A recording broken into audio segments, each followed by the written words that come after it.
being joined this afternoon by Sir Graham Brady. No fault of Sir Graham's, I should point out, the delay. He and I were happily chatting away on the wrong link for about 5 or so minutes, and thankfully our events team have managed to sort us out now.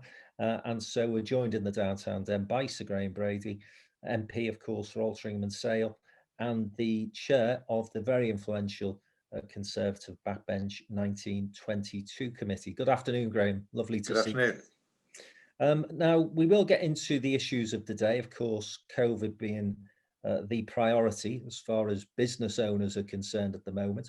But I just wanted to have a chat about your career to date, because I noticed you entered Parliament in 1997, which was a fairly infamous year because it saw the end of 18 years of Conservative rule. Tony Blair and his new Labour government then came into power. So you spent 13 years, Graham, on the opposition benches. And I just wanted to ask you what your experience and your memories and reflections of that time were. Well, in a funny way, it was actually a really good time to come into Parliament, especially as a young, new backbencher, in that I've always thought it's a little bit like the difference between working for a big multinational corporation or working for a small business. There were 164 Conservative MPs. Quite a few of the grander ones decided it really wasn't worth their time and they weren't much in evidence. So those of us who came in new, there were about 35 of us, I think, newly elected, were essentially just told to get on with it. And you learn the ropes pretty quickly. And back in those days, we still did the old-fashioned parliamentary hours. So we were there well past 10 o'clock, Monday, Tuesday, Wednesday and Thursday nights, often well past midnight, sometimes sitting through the night, and with long debates going on. And you really do, you learn a lot. So no complaints about that. But 13 years of opposition felt like a little bit too long. And there are frustrations when you're in government, because sometimes it's like a super tanker that you try to, if not turn, then at least guide a little bit in one direction or another. But the frustration of opposition, where all you can really do is make your case and can't make things happen, is a bigger frustration. Mm. In terms of going into those wonderful buildings of Westminster, and as you say, fresh-faced young man taken to Parliament for the first time. Had you had experience in and around the House of Commons prior to that? I'd never worked in Parliament and hadn't spent a great deal of time. I had been there before, but it's a very, very different experience arriving as an elected member of Parliament. I very often tell the joke about the origins of the 1922 committee, that I say that in 1922 there's a very big new Conservative intake, and having seen a few of these big landslide results over the years, it always happens the same way. The new member of Parliament strides towards the St Stephen's entrance of the Palace of Westminster, blinking in the spring sunshine, pauses for a moment to reflect on what an immense privilege it is to have been sent there by your constituents to represent them in the Mother of Parliaments. And then a few weeks or months pass by and you find another beautiful day and you pause in awe of the Gothic majesty of the Palace of Westminster and reflect for a moment on what a huge privilege it is for your constituents to have you there representing them in the Mother of Parliament. So it's this transition that happens. Certainly when you first go there as a newly elected MP, it's an amazingly exciting but experience. But I think people find themselves in awe as well, because there's a lot of history, and it is quite an impressive building as well.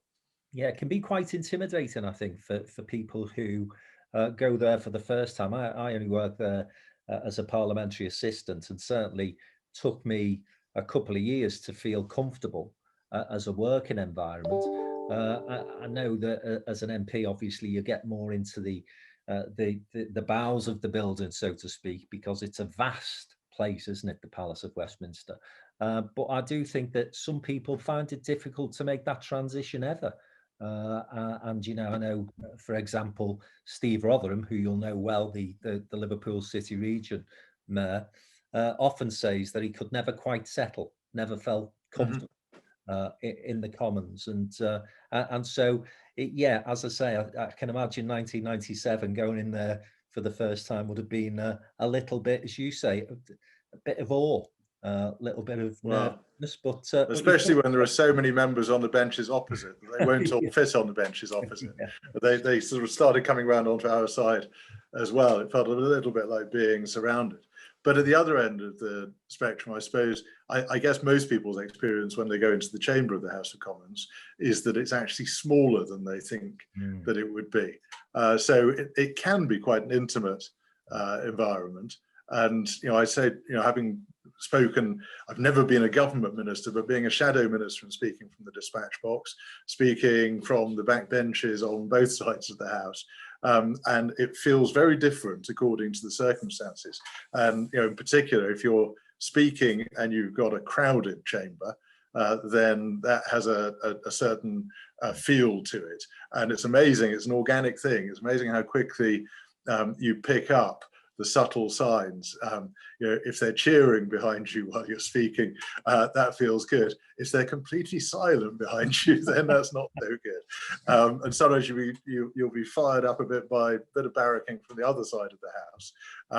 But then, of course, in the current circumstances, where we have extreme social distancing, and to a point that I think most of us would probably say is going over the top, and certainly goes far beyond what government expected businesses the length and breadth of the land to do in making their premises COVID secure back last summer.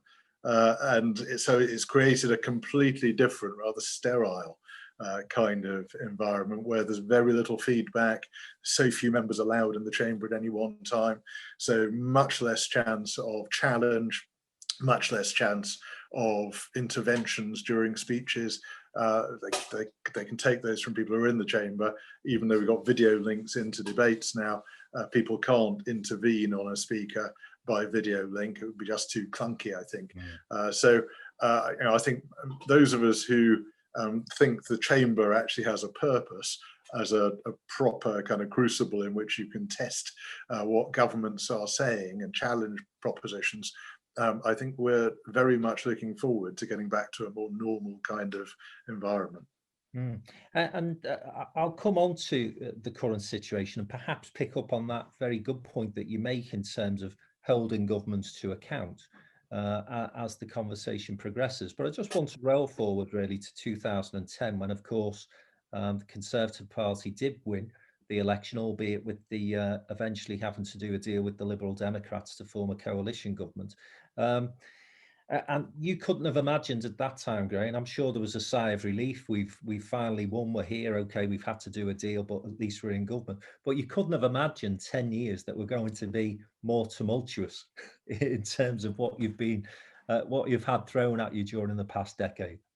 That's certainly true, and I think from coalition government, small majority government, minority government, the turbulence that was caused by the Brexit referendum, and then the years, particularly 2017 to 19, where poor Theresa May was trying to move forward with that, but without a majority in the House to support any proposition that was advanced, which just became the most utterly miserable experience, I think, for everybody, whichever side of the argument they were on. So I think when we got to the 2019 general election and a clear majority, I think there was a certain amount of relief on both sides of the House that at least there was going to be certainty and calm, and we could know exactly what was going to happen for the next 4 years. But that was not to be either. Within a very short period of months, we'd had the pandemic thrown at us, and all of the bizarre effects of that. Now, I think we could all concede that any prime minister, any government, where a pandemic is thrown at them, it's going to be challenging. It's going to be tough managing that through, finding the right solutions, strategy, tactics, and so on. What do you think in terms of how the government has handled this? And just going back to that point that you make about the chamber and holding government to account, are you at all concerned that perhaps there isn't enough scrutiny of the advice that the government are being given? I'm hugely concerned that there isn't enough scrutiny, either of the advice that government's being given or the decisions that government's taking. And we're still seeing the opportunities for members of parliament to challenge and question ministers being reduced rather than enhanced. Just last week, we saw the suspension of private members' bills. We saw the suspension of sittings in Westminster Hall, which less important than the chamber of the House of Commons, but still an opportunity to raise issues, local issues, concerns on behalf of particular business sectors, whatever it might be, all just taken away in the interests of having fewer people around the parliamentary estate. Well, I'm all for sensible measures to limit the dangers of infection, but as you know, we have got quite a lot of room around the Palace of Westminster, and at the moment there are very few of us who are attending in person, and I think it certainly would be possible to have a much bigger attendance in the House of Commons whilst maintaining that level of safety. So I'm concerned, especially that the House of Commons has responded in the wrong way to the pandemic. Actually, our responsibility to be in Parliament, to be scrutinising government, has increased because there's an emergency in the country. It doesn't decrease. It would be a little bit like the House of Commons shutting up shop in 1940 and saying, "Oh, this is all a bit too risky.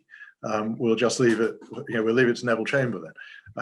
Instead, they had that vote in the Norway debate and changed prime minister and had Winston Churchill coming in. So I think with the danger of bombs dropping on the chamber while they were sitting, they could do it.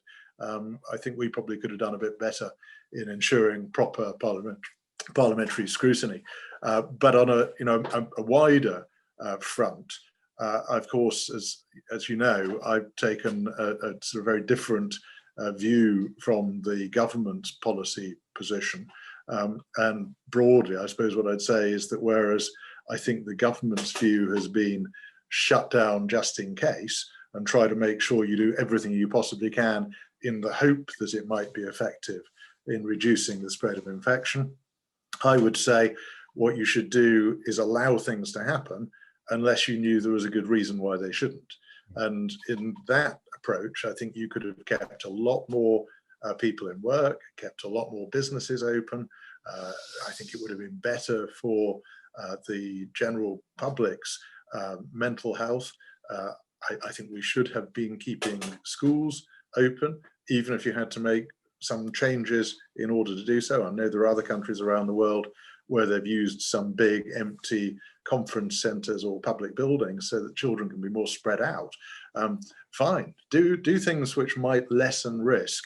But I think the danger of simply shutting things down and locking down, I think we now can see that if this is becoming an endemic seasonal virus, which I think most people expect that it will, and we might have it with us for many years to come until it gradually becomes much less deadly and much less likely to cause serious ill health. If it's with us for years, there's no way we can lock down every time there's an outbreak of seasonal COVID.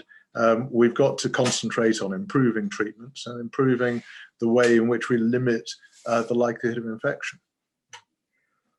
You talk about the inability to some extent for you to hold the government to account in the way that you'd like. But equally, can I suggest that the whole discourse of debate and discussion, particularly around this subject of COVID and the pandemic and how it's managed, appears to have been, I think, looked at almost entirely through the lens of COVID. And so those wider implications, you've mentioned some of them there, Graham, livelihoods, jobs, mental health impact, doesn't seem to be getting any airtime, not just in Parliament, but in mainstream media. That really concerns me. On the odd occasion when I've had the audacity to suggest that we should be looking at the longer term implications, and actually, where you see the pandemic hitting hardest with lockdown, it's in poorer communities. And so I think life expectancy, which is already lower in those places, is going to drop again. That is a concern for me. We don't seem to be able to have an honest, open, and mature debate about this thing. I think that's right, and I think the mainstream media have really not shown themselves in a good light during this. They've tended to take the government messaging and simply amplify it. So instead of looking at why there are different levels of illness in one area or another, or indeed looking at whether lockdown works or not, and we have to remember the number of infections was certainly falling before the first lockdown started and was falling before this current one started. So it may be that some of the restrictions that were in place before this lockdown were having an effect. It probably is the case that the constant messaging about hand washing and social distancing before the first lockdown was already having an effect, maybe along with the seasonal decline that was going to happen in any case. But instead of questioning government about those things, and that should include the question of what the real justification for lockdown is, they've tended simply to take it uncritically and, as I say, amplify that message. So I think I talked to quite a lot of people who are very frustrated. I was on a very privileged yesterday morning to be on a call with about half a dozen very senior academics from a range of disciplines who, they don't deny COVID, they're not anti-vaccination, any of those things, but with a variety of very interesting different perspectives on what is going on. One of them in particular, a professor of psychology, who was saying to me, one of the most damaging things from this last 10-month period is that the country as a whole has been living in a climate of fear.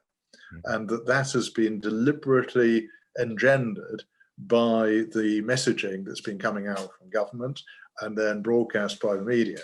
And an awful lot of people have been more frightened than there should be. If you look at the opinion polling, people think that the average age of people dying with COVID is 65, when actually it's nearly 83. People think that COVID is the biggest cause of death in the country, whereas I think it comes fifth or sixth, even when it's in a spike, as it has been in recent weeks. So people really aren't getting an accurate measure of, or an accurate flow of information, so they're not able to make their own accurate judgments about risk. And we really have got to get that more balanced judgment where we understand, in particular, I would say, the mental health effect on young people, and even now, sadly, children, who too often have been deprived of that crucial social interaction and social development, that whether they're infants or teenagers, is something which actually helps in their development as human beings, and will be with them for many years and possibly for their whole lifetime. And of course, Graham, one of the reasons why the Conservative Party swept to power back in December 2019, seems a long, long time ago now, I have to say, was because of the promise of a levelling up agenda. And of course, as an MP who represents a northern constituency, is well aware of the issues around Manchester and the wider northern powerhouse. You know that academic achievement in this part of the world is not particularly good. There's big gaps, there's big problems, and they're only going to get worse unless we come up with a plan to address some of those difficulties that have been caused over the past 10 months. Are you aware of any conversations that are taking place as to how we might be able to do that moving forward? Well, I think there's lots of positive focus on things like apprenticeships, on trying to make sure the new T levels are in place properly to get technical education in the right place. There's good focus on some infrastructure improvements, whether it be generally the rail network in Greater Manchester I'm more familiar with, but in many parts of the north of England. So those are all very positive things. I do really worry that some of the economic damage done by these lockdowns might set that process back quite a long way. And yesterday I was talking in the Commons about the new restrictions on aviation. There is a sector that has been almost completely closed down for most of the last 10 months, and is I suppose an old-fashioned aviation term is running on fumes, and so is in serious trouble and has had very little support. So if we allow that what has always been a very successful British industry to go to the wall in the coming weeks and months, I don't know that it can come back very quickly. So the opportunities for those young people coming through, young people in particular, people of all ages, retraining, people coming through apprenticeships, getting new skills, and trying to get into those good, solid jobs. The danger is that there'll be very many fewer opportunities there for them when that happens. You mentioned the economy, you mentioned jobs, and clearly, there's an audience today of business leaders, business owners who are becoming increasingly concerned and anxious about how we get out of this thing. We were told initially that there was going to be announcements on the 16th of February. Prime Minister's now said schools won't reopen until the 8th of March. You'll be aware, Graham, that many people employ people who have kids. And therefore, even if he said, well, businesses can open now, well, you might be able to, but you're not going to have any staff.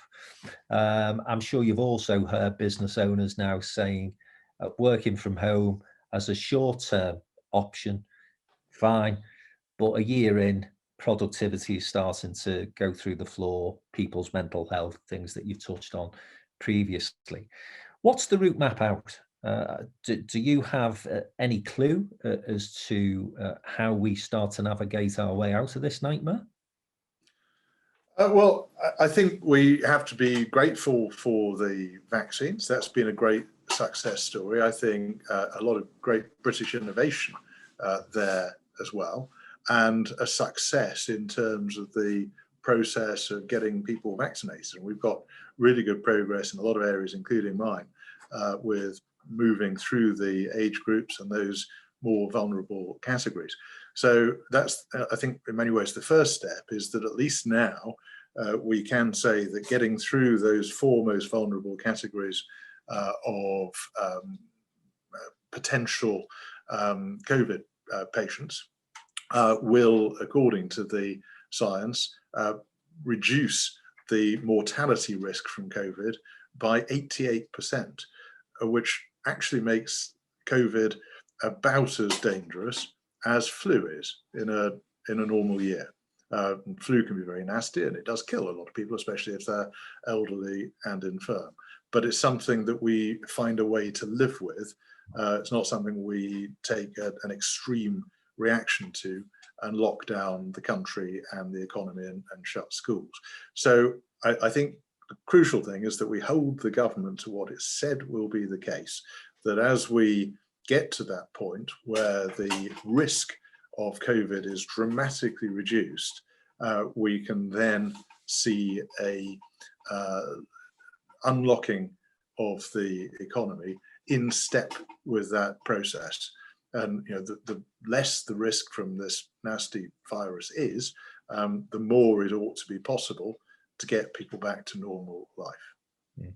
Now, not necessarily a big mate of yours politically, but Tony Blair has been saying some interesting things around this subject over the past few months. And today he's come out with, I think, a great idea around the industry sector that you've referenced, the travel industry.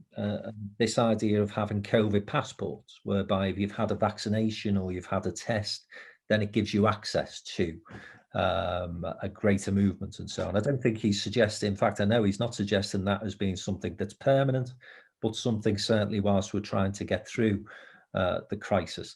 And, just taking that on a step, Um, you've mentioned average age of people who die from COVID is 83. Uh, we know that some people get long COVID and there's complications. I accept all of that. And like you, I'm not a COVID denier. But I would have thought a common sense approach would have been all 80-year-olds plus have been vaccinated. Let's start to have a transition back into some sort of normality. I'm hoping that's the sort of plan that the Prime Minister presents 16th, 17th of February. I very much hope so as well. And there is a degree of caution in government, and what the Prime Minister said yesterday was we need to wait until we're actually seeing that the vaccinations are having the impact that we want them to have on mortality rates. I would say we have actually already got quite a lot of information about these vaccines, and there are countries like Israel which have gone a long way in vaccinating the population and have already seen the impact on mortality rates. So I think we should be pretty confident. These vaccines have been tested. They are being used widely in other parts of the world. They are showing really positive results. So I think I would like to see primary schools reopening straight after half term, not waiting for the 8th of March. And I certainly don't want to see more slippage after the 8th of March. We had a policy position which was very clear. And the policy position was not that we needed to try to eradicate the virus, because actually you can't. It's widespread and it will remain so. It'll be endemic, as I've said before, for years to come. So the policy objective was to make sure that we just reduced the number of hospital admissions, reduced the number of people getting critically ill, so that the NHS could cope, and we didn't get into the danger of that situation where there were very ill people and there were no beds in critical care. So I think we need to remember what the policy objective was, recognise that actually now that we've got infection rates coming down since about the beginning of the year, we've got, I heard today, the first sign of hospital admissions across the country starting to fall.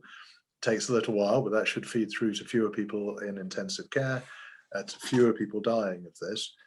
And as that is happening, we should be able to start to tackle some of these other problems, which are so important as well.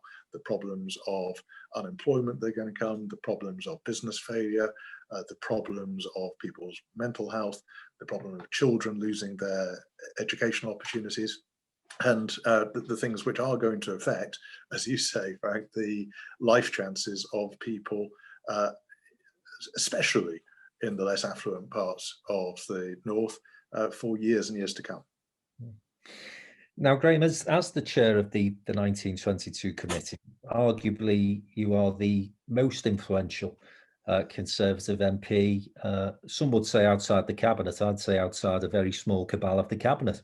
And before Christmas, there appeared to be a growing discontent amongst the Tory benches. 50-odd MPs concerned about lockdown, expressing the views that you've so candidly shared with us this afternoon.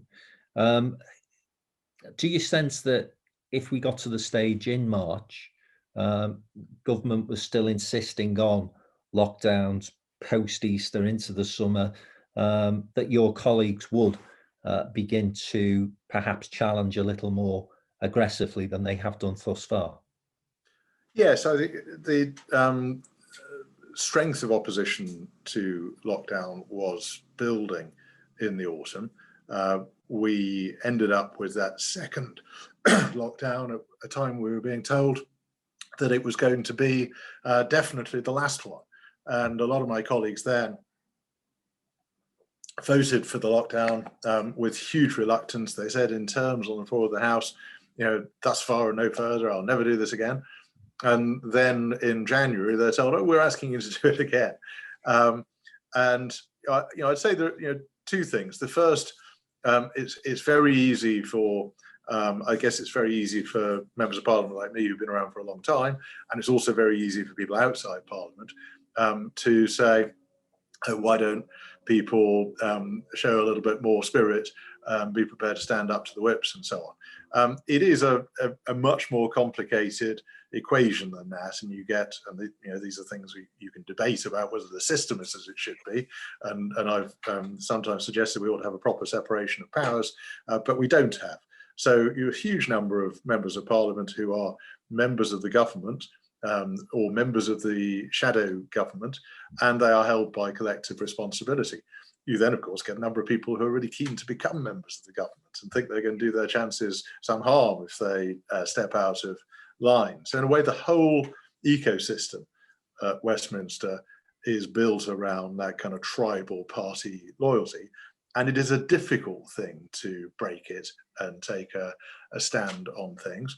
It's also important to say, the more often you do it, the less effective it gets. And I've been taking a public and in the Commons and in private, taking quite a strong line against some of the things the government has been doing over the last several months. I think when it's understood that there are deeply felt beliefs and it's a particular concern that somebody is driving, I think that works. From time to time, you get members of parliament on one side of the House or the other who seem to vote against their party more often than they vote with it, and they start to lose any effect.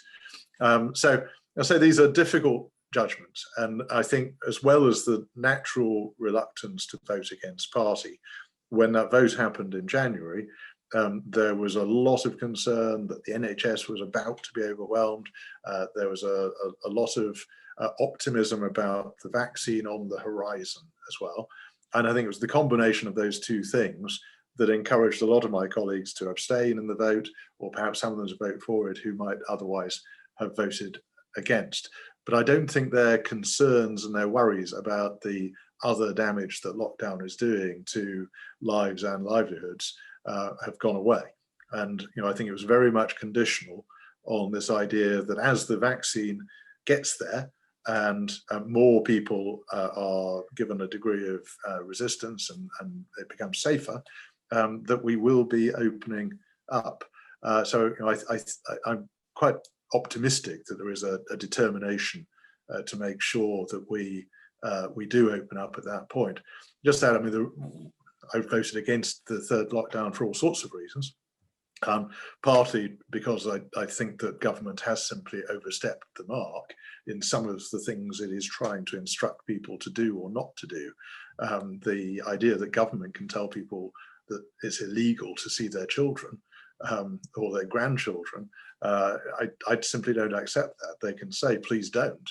And these are the reasons why it would be wise to put it off for a few months. Fine. But making it illegal? No. And then some of the silly regulations, which I think discredit the rest. The idea that it is now illegal to leave your house for a walk on your own more than once in the same day is absurd. That you can't sit on a riverbank with a fishing rod, even if there's a quarter of a mile between you and the nearest human being. These are just silly things. And then also a kind of almost a technical point, but a really important one, and something I think the House of Commons got profoundly wrong, and I think the opposition got very badly wrong, was that these powers were given to government for 3 months, with no guarantee of another vote until the end of March. And I think that the House of Commons should have required government to come back at least every month. I think a more effective opposition, even though it agreed with the lockdown, would also have said, look, we're with you on the lockdown, we'll give you these powers, but we're not going to sign them over to you as a blank check for 3 months. We'll only support it if you give us a vote every 2 weeks or every month. And that would have been conceded. And it would have given much more control to the House of Commons to keep the government in check and make sure that they were justifying everything that was being done. So I really want to get back to that idea. Governments in this country govern because the House of Commons is prepared to let them. And we are prepared to let them or not prepared to let them because we're acting on behalf of the interests of our constituents. And that is the sort of chain of command. It's far too often portrayed as being the government is in charge and nothing else matters. And that's a very unhealthy situation. Some great points there, particularly around the civil liberties issues that you've raised. And I know one of our audience today, Andy McIntyre, will be perhaps digging into that a little bit further in a moment or two. So Andy, get ready to put your question. You mentioned there MPs voting against the party, not getting very far. It worked for Jeremy Corbyn, up to a point. Final question from me. Heather, can you let Andy in so that we can get Andy on as soon as we've finished with Graham, or as soon as I've finished this question with Graham. So Andy's ready to put his question. Graham, the budget is on the horizon, 3rd of March. Again, if I can put this candidly to you, I think Rishi Sunak put together a fabulous 3-month strategy, but it was a 3-month strategy. I think a 3-month strategy doesn't necessarily equate to something that's going to support businesses through a 12-month period. And you will know because you engage with your businesses in your constituency. Many of us are bleeding. We're finding it really tough. Furlough, of course, has helped, but there's many other costs and overheads to a business, as you will be aware. Hospitality sector not trading again. This in-out, switching on and off. Really, really tough. If you've got 5 minutes with Rishi Sunak before the 3rd of March, and I'm sure you will have, what sort of things do you think he should be considering to ensure that once we are out of this, we can bounce back in a really positive way? Yes, well, I think you put your finger on it. I think he came up with the most wonderfully creative package of support, but it was meant to last for 3 months. And both in terms of the nature of the support and in terms of the impact on the public finances, the consequences of doing it for effectively is going to be at least a year rather than 3 months is a really massive impact. So, I don't envy Rishi the task that he's got. It's probably going to be the most difficult budget in living memory. And I heard a colleague compare it yesterday to the first Thatcher budget, having to try to pull things together after the winter of discontent and all of the rest. But it's a very, very tough backdrop in all sorts of ways. I think the first thing is you've got to get business moving again. You've got to get demand out there in the economy again. You've got to make sure that things start to move and hopefully start to move quite quickly, because nothing works and no budget works and no future vision of the public finances works if you actually bake in the contraction of the economy that we've seen over the last year.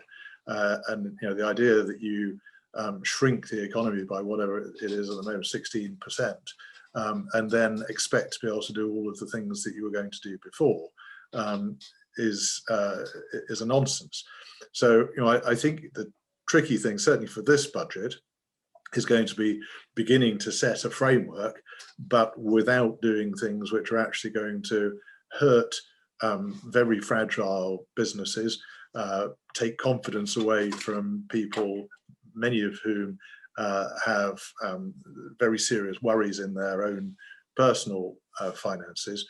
And it's a very odd situation where some people are better off than they've ever been because the salaries have been secure, especially public sector workers. They get their money coming in, they maybe haven't been having to pay to travel, they haven't been able to go out for a meal or go on holiday for quite a lot of the time. So there are people who've got lots of money and they're looking forward to going out and spending it. But then there are also an awful lot of people who have lost their jobs, 800,000 people who have lost their jobs since last March, and a very considerable additional number who are currently on furlough, some of whom may not have jobs to go back to when the rubber hits the road. So I think probably a less radical budget in March and there may be more pain to come later on. But I don't think we should take careless risks with such a fragile economy until a recovery is really established. I think there's a lot of interesting thinking as well about how you might treat the kind of COVID debt and almost treat it like war debt. If you could finance the whole package over a very long period of time, locking in the current very cheap financing rates, I think there's quite a lot to be said for the idea that you might deal with this problem over several decades in the future, and then look at the public finances with the package of COVID debt put over to one side, whereupon you could then start to say, and this is how we're going to run sane public finances in the future.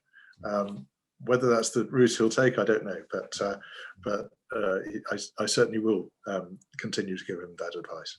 Yeah. A bit like packaging up the debt as we did with the Second World War debt. Indeed. That sort of approach. One final point from me, and then I will bring Andy in. Sorry about this, but I just wanted to mention the point. Again, I think at the outset, the pressure that the Chancellor put on the banks was welcome. Obviously, he put a massive safety net in there in terms of bounce back loans and C-bills. But just for your information, Graham, don't necessarily need you to comment on this, but increasingly members of Downtown in Business are coming back to me and saying banks are reverting to type now. It's a bit more computer says no. And so, it doesn't always have to come from the public purse. Where there's viable businesses, and there are many there in normal circumstances who are struggling at the moment, I'd hope to see maybe a bit more of a cultural shift from our banking sector, who, let's face it, we all supported very much through their tough times back in 2008. As I say, I'll leave that as a comment for you. Good afternoon, Mr. McIntyre. Put your question to Sir Graham Brady, please.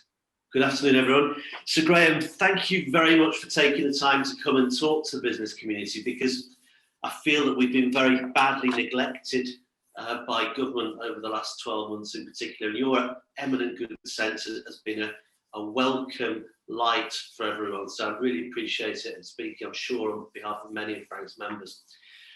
But we're in a situation of Big Brother, big state, elections cancelled, fundamental liberties removed on a whim.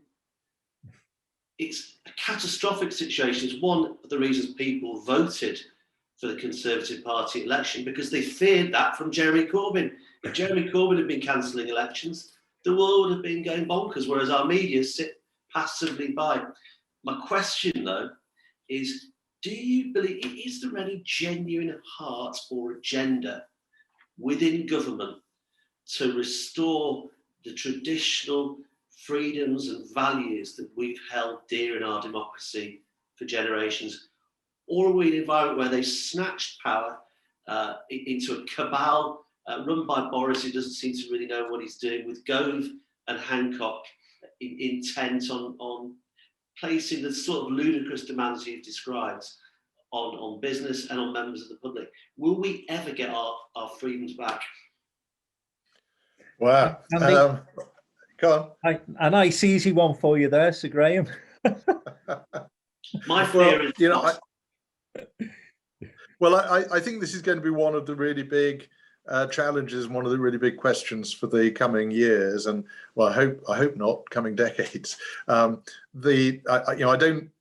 are people who kind of have conspiracy theories and say this is all a deliberate power grab, and it was all because they wanted to take this control over our lives. I don't share that view, but I do think there is an unfortunate truth that once governments have powers over people, they're very loath to give them up.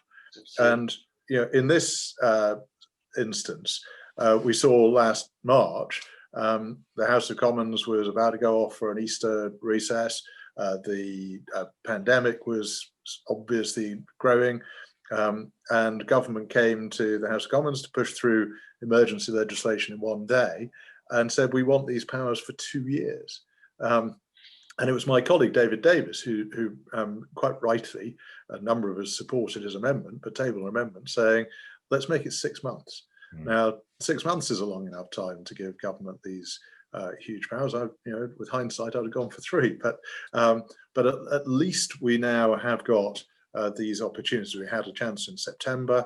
We will have a chance at the end of March to get rid of the Coronavirus Act. And that is only by having the power to do that you can help to push government back towards normality. And they need to be looking, as these renewal points come up, to see whether they could put forward different legislation that takes fewer powers and gives people more responsibility back.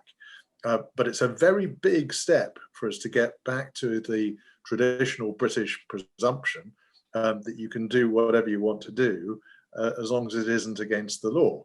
The way that this legislation has been put in place over the last 10 months comes from the other end of the telescope. You can do only what the state says you should be allowed to do. And I do worry that people went along with that a little bit too quietly. Certainly, I think members of Parliament went along with it too readily. And we need to recognise that we've got both a big challenge in making sure that government doesn't cling on to excessive powers unnecessarily.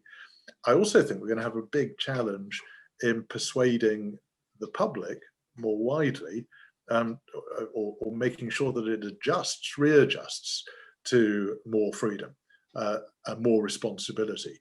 It's quite worrying sometimes how many people would prefer not to have responsibility for their own lives and their own judgment to make.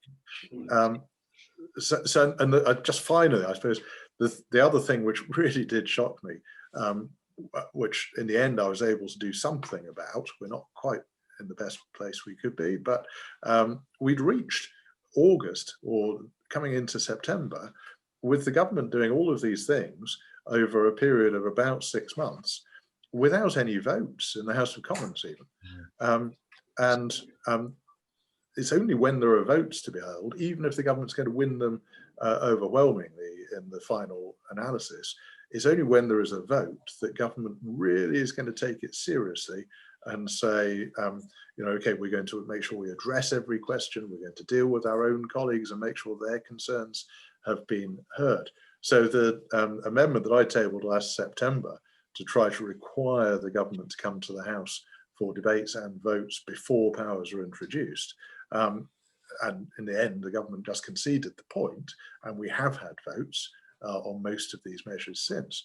But it was amazing how few people even commented that this was all being done without any democratic process to put it in place.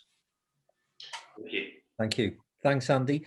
Question here. She's a bit shy, as Lisa Morton, not, but she doesn't want to appear on the screen. David Wade Smith, can you get ready to come in and ask your question once I've put Lisa's question to Sir Graham?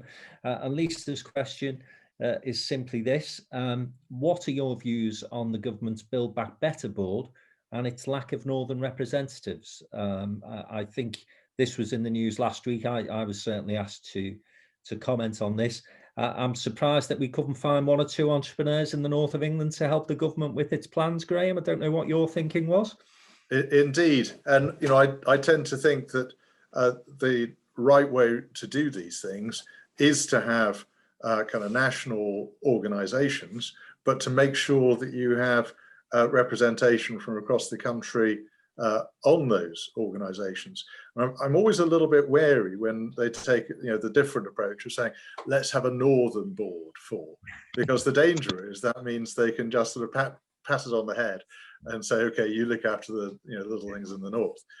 We need to make sure that there are as many voices as possible in central or to central government that can represent our interests from all of the regions and nations of the United Kingdom.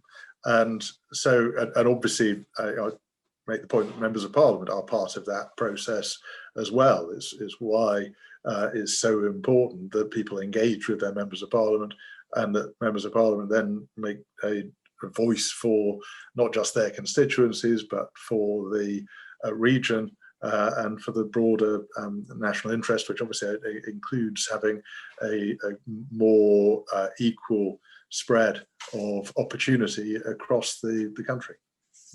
And just as supplementary to that, I suppose, you were very aligned with the Greater Manchester Combined Authority prior to Christmas in terms of the tier system, and where Greater Manchester found itself at one point very disadvantaged. And, you know, you were party politics aside, the Greater Manchester MPs were as one in terms of saying to the government, this just isn't right. Where do you think that devolution agenda is going, Graham? Because certainly under, you know, the Cameron Osborne regime, it did have a lot of powerful wings behind it, if you like. George's idea, wasn't it? Northern Powerhouse, it was his brand. Do you think the shine's come off that somewhat, or do you think we're likely to see the debate accelerate once we're through the pandemic? Well, I mean, first of all, on the specific situation, it really was unacceptable that we had in Greater Manchester lower rates of COVID than Greater London had, and they were falling, whereas London had higher rates that were rising, and they were put in tier 2 and we were put in tier 3. You know, there simply was no way to justify that. And so, you know, I thought it was reassuring that we had that kind of cohesion in the elected representatives of the local people, whether they've been members of Parliament or council leaders of two parties or the mayor. On the wider devolution point, I was never a fan of the idea of mayors, elected mayors for city regions. I always thought that the Greater Manchester Combined Authority actually worked quite well in its previous iteration. And you know, I think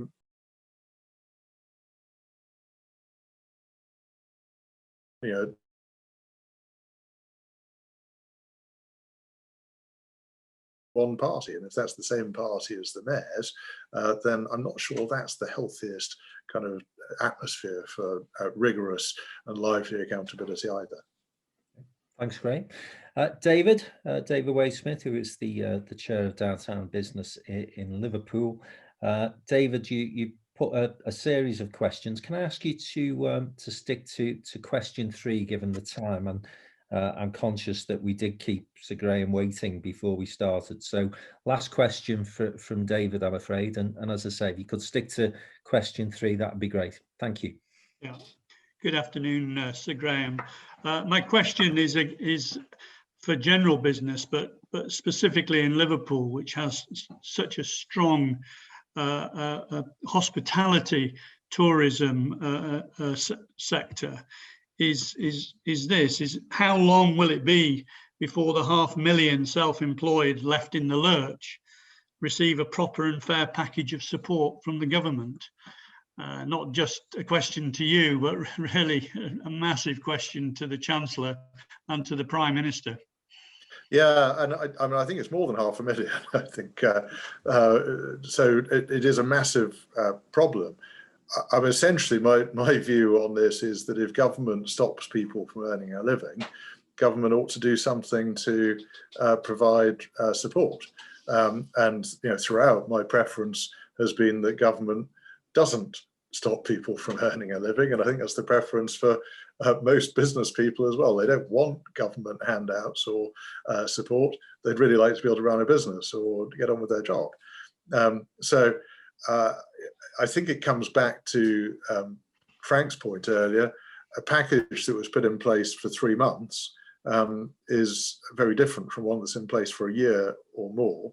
And you know, I think the balance in the argument, whilst 10 months ago, I think it was still a very reasonable point to say to the Chancellor, look, these self-employed people, some of them quite small businesses, are getting no support, or they're only getting a tiny amount of support that relates to the kind of minimum wage that they paid themselves as a salary.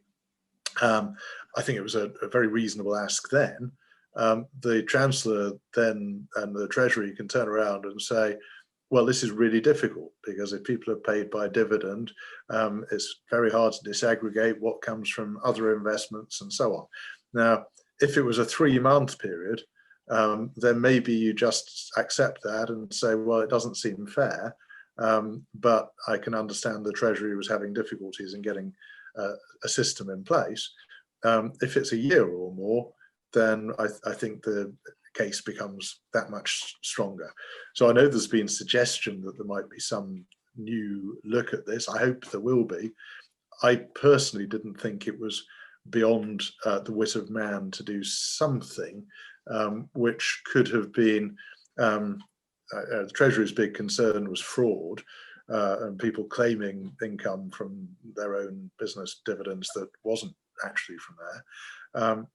But I think with a fairly tough promise of audit and a regime for punishing fraud if it's found to have taken place, I would have thought that people could at least be advanced some support, even if it was capped at some level. And in a sense, the same argument was had, which resulted in the bounce back loans, that not unreasonably, the Treasury was worried that if you gave unsecured lending to businesses, then a lot of people might just walk away with very large amounts of money.